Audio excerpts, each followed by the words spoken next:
Bonsoir, frères et sœurs, et bonsoir, très chers frères. Merci. Et je souhaite effectivement que nous allons passer, et je souhaite que nous allons passer, et je l'espère, que ce moment sera béni pour nous tous. Et ce sera, comme notre frère vient de le dire, et ce sera au sujet de la prière et le jeûne. C'est une étude assez simple, mais je crois qu'il comporte beaucoup d'instructions, de rappels, d'encouragement pour nous tous. Et ma prière, c'est que Dieu dirige les pas de tous ceux qui doivent entendre, qui doivent étudier et apprendre ce soir. Que le Seigneur permette à ceux qui ont des difficultés en direct sur Facebook ou en différé, peu importe, mais que ce soit un instrument de bénédiction pour le Seigneur. Le thème, c'est l'importance du jeûne chrétien. Cela implique naturellement qu'il y a plusieurs types de jeûnes. Les médecins, ces jours-ci, recommandent le jeûne assez souvent pour des motifs de santé.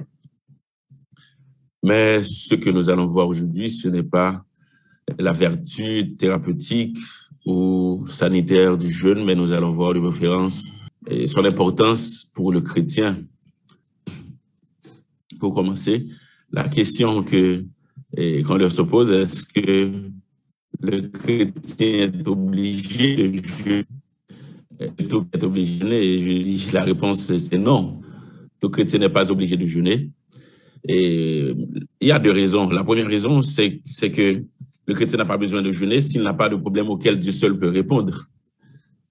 Et si le chrétien, et à chaque jour, il ne fait face à aucun problème sérieux dans sa vie, et des problèmes auxquels il souhaite l'intervention de Dieu. Et je crois que pour ce chrétien qui n'a pas de problème, qui n'a pas de chagrin, qui n'a pas de peine, et qui n'est pas en souffrance, et qui est béni, qui a beaucoup de grâce du Seigneur, je pense que pour ce chrétien, le jeûne n'est pas obligatoire. Il n'a pas besoin, pendant toute sa vie, il n'est pas obligé de jeûner. Mais en réalité, la seconde question, s'il n'a pas de problème, ou du moins, je dirais aussi, s'il n'est pas conscient aussi d'avoir des problèmes.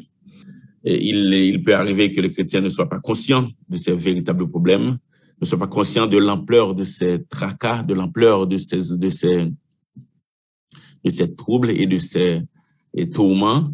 Et à ce moment-là, je dirais même pas tourment. S'il n'est pas conscient, s'il est tourmenté, c'est que le problème est conscient. Mais je dirais, s'il n'est pas conscient de ce qu'il vit ou de ce qui l'entoure, s'il n'est pas conscient de ce qui va arriver, des problèmes qui arriveront pas aujourd'hui, pas demain, mais ce qui arrivera dans l'avenir, n'a pas besoin de recourir au jeûne du tout. Il peut tout simplement prier de temps en temps et sans penser au jeûne. Et c'est pour dire en réalité que ne pas jeûner, en réalité, est un problème de perspective. Car nous pouvons le dire, et nul ne peut dire avoir et n'avoir pas de problème. Nul ne peut se dire en situation d'être constamment en joie ou de ne pas connaître et de peine. Nul ne peut dire qu'il n'a pas besoin de ce temps. Mais si quelqu'un croit qu'il n'a pas besoin de jeûner, en réalité, c'est un problème de perspective. Parce que ce que nous allons voir dans cette étude et à la fin de l'étude, ce que je veux vous amener à comprendre, c'est que le chrétien qui ne jeûne pas ne voit pas trop bien. Un chrétien, depuis sa conversion et qui passe toute sa vie sans penser au jeûne et à la prière, c'est un chrétien qui ne voit pas trop bien. Et je vais vous dire pourquoi et nous allons voir, nous allons découvrir. Si vous n'êtes pas d'accord, si vous n'êtes pas convaincu de cela, nous allons voir et nous allons l'étudier et considérer ce que la Bible nous instruit, ce que la Bible nous enseigne en ce sens. Matthieu 17, verset 14 à 21. Lorsqu'ils furent arrivés près de la foule, un homme vint se jeter à genoux devant Jésus et dit, « Seigneur, aie pitié de mon fils. » C'est-à-dire c'est un père qui parle. « Aie pitié de mon fils, dit-il, qui est lunatique et qui souffre cruellement, qui est lunatique, en Bouol, on dirait, qui a cette maladie que nous appelons Malcadie. Mon fils est lunatique et qui souffre cruellement. Il tombe souvent dans le feu et souvent dans l'eau. Je l'ai amené à tes disciples. Ils n'ont pas pu le guérir. Race incrédule et perverse, répondit Jésus. Jusque à quand serai-je avec vous? Jusque à quand vous supporterai-je? Amenez-le-moi ici. Jésus parla sévèrement au démon qui sortit de lui et l'enfant fut guéri à l'heure même. Alors les disciples s'approchèrent de Jésus et lui dit en particulier, pourquoi n'avons-nous pu chasser ce démon? C'est à cause de votre incrédulité, leur dit Jésus. Je vous le dis en vérité, si vous aviez de la foi comme un grain de sénévé, vous diriez à cette montagne, transporte-toi d'ici là, et elle se transporterait. Rien ne vous serait impossible. Mais cette sorte de démon ne sort par la prière, par le jeûne. Et c'est clair. Le passage que nous avons, d'abord, nous pouvons voir, et c'est un père qui est en détresse, un père qui est accablé par la maladie de son fils. Et c'est horrible. On ne peut pas se l'imaginer, à moins de connaître et de vivre de telles expériences. Et ce n'est pas juste n'importe quelle maladie. Ces fils souffrent d'une maladie assez honteuse, c'est-à-dire qui le fait souffrir aussi. Et il le dit par ses propres mots, il le dit, à cause de cette maladie, il souffre cruellement. Cela vous décrit l'ampleur, le cœur de ce père qui se déchire pour son fils qui est malade cruellement, qui souffre cruellement.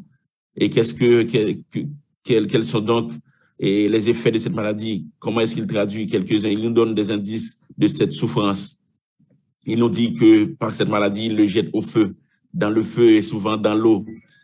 Il l'a amené aux disciples pour trouver de l'espoir, pour avoir une solution, mais les disciples n'ont pas pu, nous devons donc souligner ce mot, ils n'ont pas pu le guérir. Ils ne sont pas capables, ils ont tenté certainement, ils n'ont pas pu le guérir. Et Jésus répondit, Jésus dit, et ça descend aux disciples, il dit, race incrédule. Race incrédule, c'est-à-dire des gens qui ne croient pas, qui n'ont pas de foi. Et race incrédule, race perverse, c'est-à-dire race incrédule, vous êtes incrédule, vous êtes, et par là aussi, il parle de leur péché, car ne pas avoir de foi, c'est en quelque sorte, et ne pas mener la vie que Dieu attend de nous. Il dit race incrédule et perverse, répondit Jésus. C'est ce que Jésus dit. Jusqu'à quand serai-je avec vous? Jusqu'à quand vous souhaiterez-je? Et il fait amener l'enfant. Et comme nous pouvons le voir, Jésus parla sévèrement. Jésus parla sévèrement au démon qui sortit et l'enfant fut guéri à l'heure même, à l'instant. Et les disciples voulaient savoir pourquoi nous n'avons pas pu le faire. Et Jésus leur dit, la réponse, la raison, d'abord, c'est à cause de votre incrédulité. Votre refus de croire, c'est-à-dire votre manque de foi. La raison, vous n'avez pas pu le guérir à cause de votre manque de foi. La foi comme un grain de sénévé, vous diriez à cette montagne, et transporte-toi, et elle se transporterait. Et à la fin, Jésus poursuit pour dire que cette sorte de démon ne sort que par la prière et le jeûne. Maintenant, nous devons comprendre alors, nous devons voir la vision de Jésus-Christ, sa vision au sujet du monde, sa vision du monde. Comment est-ce qu'il voit le monde et pourquoi il agit différemment, pourquoi les disciples n'arrivent pas à voir ce qu'il voit et n'agissent pas comme lui, il agit. Jésus conçoit le monde comme étant création de Dieu, il est vrai, mais Jésus sait très bien que le monde est entouré, avant sa venue même, le monde était sous l'emprise de Satan. Ce n'est pas sans raison que la Bible nous dit que Satan est prince de ce monde. Il est le Dieu de ce siècle car il domine. Satan, il dirige et il c'est lui qui fait des ravages, et nous pouvons voir l'œuvre du diable partout. Et par ces démons, il sème la souffrance, le deuil, et le diable, et il fait répandre le sang, il sème la violence dans le monde à cause du règne des démons. Il y a aussi toutes sortes de meurtres, de vols, viols et tout cela. Les démons sont à l'œuvre dans le monde. Satan et ses démons, c'est ce qu'ils accomplissent dans le monde. Mais Jésus-Christ, comme c'est très aussi, en dépit de tout ce qui se passe sur la terre, ce qui se produit, c'est que Dieu a encore le contrôle. Dieu a le contrôle sur tout ce qui se passe sur la terre. Dieu n'est pas, contrairement à la vision et de certaines religions, comme ceux du vaudou, par exemple, qui croient que Dieu est éloigné. Mais en réalité, Jésus-Christ, lui, il croit très bien, il sait que Dieu est présent. Comment est-ce que Dieu s'est manifesté? De manière physique, de manière et Dieu s'est manifesté en la personne de Jésus-Christ lorsque Jésus-Christ est venu dans le monde et il est venu établir le règne de Dieu parmi les hommes. Il est vrai que les hommes avaient péché et c'était à cause de l'iniquité, du péché, à cause de la désobéissance des hommes que le diable il a pu avoir toute cette autorité sur la terre parce que l'homme lui a remis le pouvoir que Dieu lui avait confié. L'homme avait laissé le diable usurper, voler, dérober tout cela. Mais Jésus-Christ est venu pour établir le règne de Dieu et pour délivrer ceux qui sont sous l'emprise du diable. Voilà pourquoi Jésus-Christ, il vivait à chaque fois. Non seulement sa présence traduisait la présence de Dieu, le règne de Dieu, mais il y a quelque chose d'important aussi, c'est que Jésus-Christ vivait constamment en relation avec le Père. C'est-à-dire, il y a toujours eu cette relation, Dieu présent en Jésus-Christ et Jésus-Christ qui s'attache et qui est constamment en relation étroite avec le Père. C'est comme s'il faisait en sorte que, par sa présence, le Père se manifeste et c'était quelque chose qui, c'est comme de l'électricité. Le courant passe et repart entre Jésus-Christ et le Père. Et qu'est-ce que nous voyons dans la Bible qui nous le prouve? C'est qu'en premier lieu, nous avons vu, avant même son ministère, Jésus-Christ avait pris le temps de jeûner. Il a jeûné pendant 40 jours.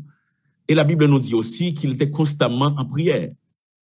Jésus-Christ, il n'avait pas pris pour acquis le fait d'être le Fils de Dieu et de vivre, d'oublier sa relation avec le Père et de faire montre et de puissance, comme l'apôtre le dit. Par son humilité, il était toujours attaché, il était toujours soumis et dépendant du Père. C'est pourquoi il a jeûné, il a passé beaucoup de temps dans la prière et pendant tout son ministère, il était toujours en prière. Très tard dans la nuit, très tôt le jour, le matin, Jésus-Christ développait cette relation. Voilà pourquoi, comme nous avons pu le voir, lorsque venait le moment pour lui d'agir, Jésus-Christ avait seulement besoin de parler, de commander aux démons de partir et l'enfant était guéri à l'instant. Pourquoi? Parce que Jésus-Christ, il était prêt, il était constamment prêt, il était constamment en relation avec le Père, dans le jeûne et la prière. Maintenant, si nous devons comprendre le problème des disciples, c'est qu'ils avaient apparemment bien commencé. Comme nous avons pu le voir, le Père a dit que les disciples n'ont pas pu guérir l'enfant. C'est-à-dire, ils ont tenté. Ils ont déclaré, puisqu'ils l'avaient appris déjà de Jésus-Christ, ils l'ont dit, laisse cet enfant tranquille, ou du moins sort de cet enfant. Ils ont tenté, ils ont essayé, mais cela ne marche pas. Et puisque cela ne marche pas dans leur première tentative, alors ils ont laissé tomber et ils ont ainsi échoué à leur mission, par rapport à leur mission. Alors qu'ils devaient chasser, délivrer ce père qui était tourmenté, c'était là leur mission. Étant disciples de Christ, leur mission, c'était donc d'étendre, d'agir et de faire en sorte que le royaume de Dieu soit affirmé dans la vie de ceux qui sont perdus, qui sont tourmentés, qui ont besoin de secours. Mais ils ont échoué et ils n'avaient pas recherché, la raison c'est qu'ils n'avaient pas recherché Dieu comme ils devaient le faire. Ils ont tenté une première fois, ils ont essayé de résoudre le problème, cela ne marche pas, et ils laissent tomber, ils disent nous en sommes incapables. Et Jésus-Christ l'explique pour dire que leur échec est dû à leur manque de foi, parce que leur foi devait les porter au jeûne et à la prière. Parce que le jeûne et la prière constante constituent une preuve de foi. La persévérance dans le jeûne et la prière constituent une preuve pour le chrétien de dire à Dieu que je vais frapper jusqu'à ce que tu ouvres. Le fait pour nous de refuser le repas, de refuser le plaisir, c'est comme pour dire à Dieu, je sais que je suis incapable, alors je me remets à toi. La nourriture, le plaisir, le loisir, cela ne m'intéresse pas pour le moment, car je veux que tu interviennes. Et s'il faut que je souffre, j'accepte de souffrir, mais je m'attends à toi. C'est comme Jacob qui, luttant avec Dieu, persista en disant, bénis-moi, bénis-moi, bénis-moi, je ne te laisserai pas partir. Déjà à l'ange de l'Éternel, tu dois me bénir avant de partir. Il souffrait, il a été frappé et à la hanche, mais il a persisté et Dieu lui a accordé de la bénédiction. C'est pourquoi le jeûne traduit donc cette attitude d'humilité. D'une part, où nous pouvons dire à Dieu, c'est toi. D'abord, on dit à Dieu, je ne suis pas et je suis incapable. Ensuite, on dit à Dieu, c'est toi que je veux. C'est pourquoi dans le jeûne, on ne jeûne pas. Et le jeûne n'est pas une grève de faim. Et quand on s'engage dans une grève de faim, on s'attend à ce que la société, la justice du pays interviennent. Mais le jeûne s'attend à Dieu, que Dieu intervienne, à dire que je suis incapable, je te laisse la place et je veux que toi-même tu agisses à la place. Voilà donc ce qui a expliqué l'échec des disciples. Ce n'est pas qu'ils n'avaient pas commencé, mais on dirait qu'ils avaient commencé avec la foi et à un certain point, ils se sont arrêtés et le doute a pris la place. Et la foi ne consiste pas justement à commencer à avoir la foi. La foi que Dieu attend du chrétien, c'est une foi qui persiste. Sinon, tout le monde peut dire avoir la foi, car il y a des gens qui vont à l'église pour prier et solliciter de Dieu des interventions, des bénédictions. Mais quand vient maintenant les temps, comme et Pasteur Pierre l'a affirmé aussi dans le message du dimanche dernier, il y a des personnes qui étaient à l'église, mais lorsque le moment venait où ils devaient affronter le danger et la mort, ils devaient affronter des menaces de la part de ceux qui envahissaient le temple, alors on a pu voir que beaucoup, ou presque tout le monde, on peut dire, avaient cessé, ils ont cessé de croire. Leur foi s'arrêtait à ce moment-là, car c'était juste une foi qui leur permettait, ou du moins qui les soutenait pendant un certain moment, mais le doute a pris la place et ils ont failli. C'est la même chose pour les disciples. Ils avaient commencé, ils n'ont pas pu chasser le démon et ils avaient abandonné.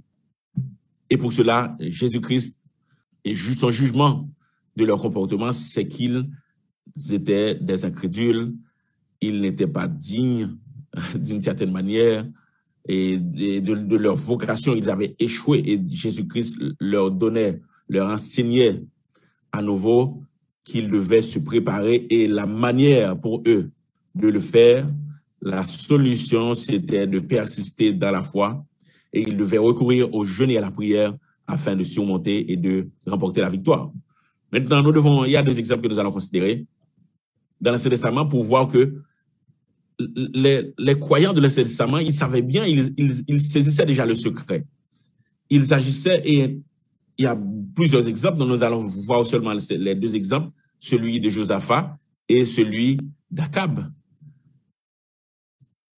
Lisons, je vais vous partager avec vous mon écran pour voir l'exemple de Josaphat en 2 Chroniques chapitre 20. En 2 Chroniques chapitre 20, voilà ce que nous lisons. Après cela, les fils de Moab et les fils d'Ammon, et avec eux et avec eux et des Maronites marchaient contre Josaphat pour faire la guerre. On vint en informer Josaphat en disant, une multitude nombreuse s'avance contre toi depuis l'autre côté de la mer, depuis la Syrie, et ils sont à Hatzatson, Tamar, qui est en Engedi. Dans sa frayeur, Josaphat se disposa à chercher l'Éternel et il publia un jeûne pour tout Juda. Dans sa frayeur, c'est-à-dire Josaphat avait peur, il est vrai.